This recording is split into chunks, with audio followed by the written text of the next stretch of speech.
pentingnya menuntut ilmu sebelum beramal, jangan beribadah dengan kebodohan, beribadahlah dengan ilmu. Bismillahirrahmanirrahim. Assalamualaikum warahmatullahi wabarakatuh. Segala puji hanya milik Allah Subhanahu wa Ta'ala. Shalawat dan salam semoga senantiasa tercurah kepada Nabi Muhammad, keluarga beliau, para sahabat, dan seluruh pengikutnya hingga hari kiamat.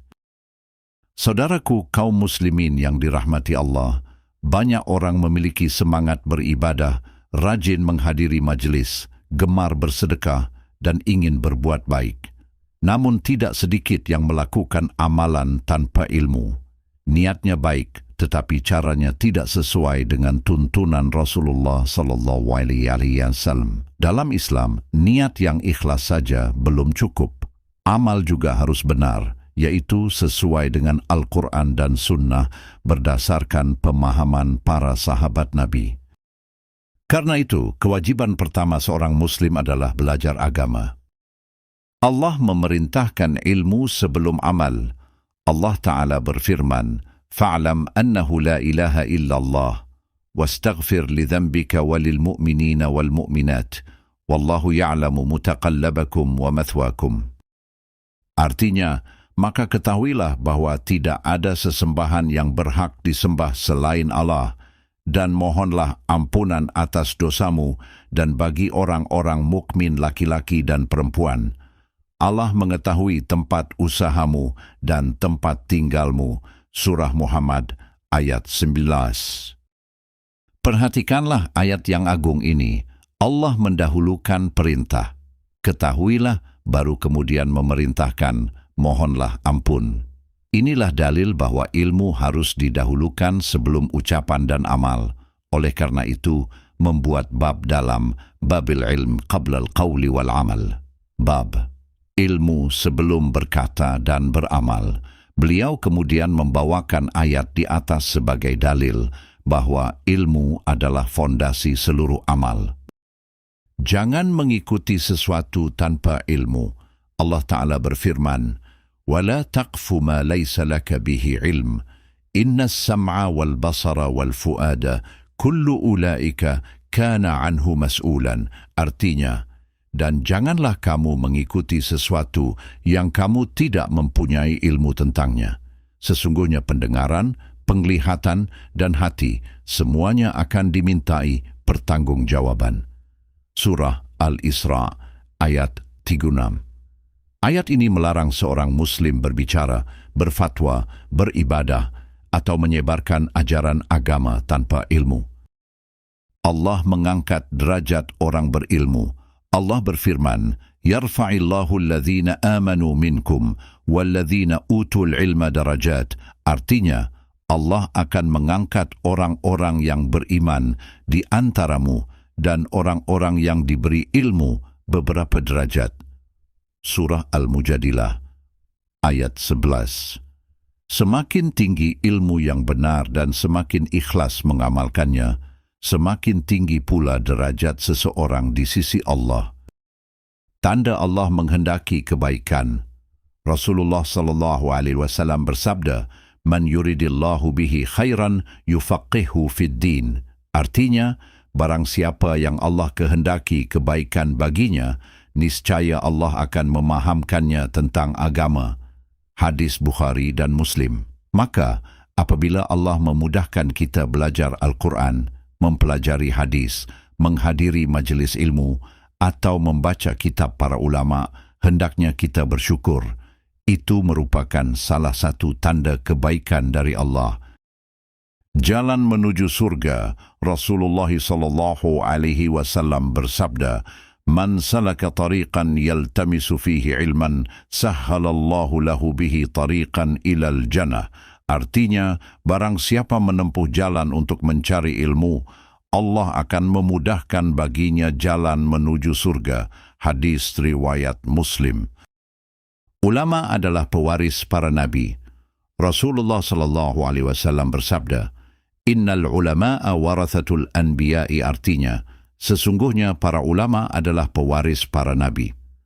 Hadis Abu Dawud dan At-Tirmidzi dinilai sahih oleh banyak ulama. Para nabi tidak mewariskan emas dan perak, tetapi mewariskan ilmu yang membimbing manusia menuju keselamatan. Nasihat para ulama salaf berkata, "Kafa bi khasyatillahi ilma wa kafa bil ightirari jahlan." Cukuplah rasa takut kepada Allah sebagai ilmu dan cukuplah tertipu sebagai kebodohan. Berkata, "An-nasu ahwaju ilal ilmi minhum ila ta'ami wasyarab." Manusia lebih membutuhkan ilmu daripada makanan dan minuman, karena makanan dibutuhkan 1 atau 2 kali sehari, sedangkan ilmu dibutuhkan setiap saat. Mengapa ilmu sangat penting? Karena ilmu menjaga kita dari kesesatan. Dengan ilmu kita mengetahui tauhid dan bahaya syirik, sunnah dan bid'ah, halal dan haram, ibadah yang diterima Allah, muamalah yang benar, akhlak yang diridai Allah. Sebaliknya, kebodohan dapat menyeret seseorang kepada dosa besar tanpa ia sadari. Ada yang percaya dukun dan ramalan, ada yang terjerumus riba, ada yang meninggalkan salat, ada yang menganggap ghibah sebagai obrolan biasa, ada yang berdusta demi keuntungan, ada yang melakukan ibadah tanpa tuntunan Nabi SAW. Semua ini menunjukkan bahwa kebodohan bukan alasan di hadapan Allah jika seseorang mampu belajar tetapi enggan menuntut ilmu. Bagaimana cara menuntut ilmu? Mulailah dari ilmu yang paling wajib, pelajari tauhid dan akidah, pelajari tata cara wudu dan salat sesuai sunnah, pelajari puasa, zakat dan haji jika telah wajib, pelajari halal dan haram dalam pekerjaan dan muamalah, belajar kepada ulama yang berpegang teguh kepada Al-Quran dan sunnah dengan pemahaman para sahabat, menghadiri majelis ilmu, membaca kitab para ulama ahlus sunnah, mengamalkan ilmu sebelum mengajarkannya. Penutup, saudaraku yang dimuliakan Allah, ilmu adalah cahaya, sedangkan kebodohan adalah kegelapan.